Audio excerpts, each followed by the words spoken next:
મહત્વના સમાચાર આરોગ્ય કર્મચારીઓની હડતાળનો મુદ્દો ગૃહમાં ગુંજ્યો। વિકટ સ્થિતિમાં કામ કરતા કર્મચારીઓની હડતાળ આરોગ્ય કર્મચારીઓની માંગ પૂર્ણ ન કરાઈ હોવાની વાત અમિત ચાવડાએ કરી છે।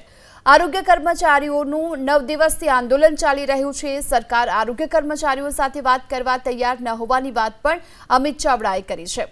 આ સાથે પણ કહ્યું કે સરકાર તાત્કાલિક આરોગ્ય કર્મચારીઓ સાથે વાટાઘાટો કરે અને અમે આરોગ્ય કર્મચારીઓની માંગને સમર્થન આપી રહ્યા છીએ। આ વાત પણ અમિત ચાવડાએ કરી છે। સાથે પણ કહ્યું રાજ્યમાં હાલમાં આરોગ્ય સેવા ખોરવાઈ આરોગ્ય કર્મચારીઓની માંગ સ્વીકારી આંદોલનનો અંત લાવવાની પણ માંગ કરી છે। લાંબા સમયથી આ કર્મચારીઓ પોતાની નાણાકીય માગણીઓ વહીવટી માગણીઓને લઈને સરકારને સતત રજૂઆત કરતા આવ્યા છે।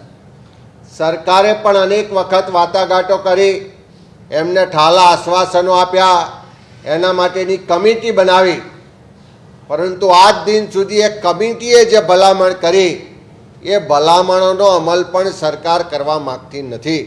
અને એટલા જ કારણે આખા ગુજરાતમાંથી આરોગ્ય કર્મચારીઓ પોતાની નાણાકીય અને વહીવટી માગણીઓને લઈ અને છેલ્લા 9 દિવસથી ગાંધીનગરમાં ધામા નાખીને આંદોલન કરી રહ્યા છે, ધરણા કરી રહ્યા છે।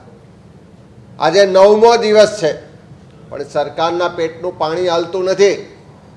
એમની જે વ્યાજબી માગણીઓ છે કે એમને ટેકનિકલ ગ્રેડ પે મળવો જોઈએ, જે ખાતાકીય પરીક્ષાઓ થાય છે એમાં આરોગ્ય વિષય સિવાયના પ્રશ્નોત્તરી થાય એવી ખાતાકીય પરીક્ષાઓ રદ થવી જોઈએ, નાબૂદ થવી જોઈએ।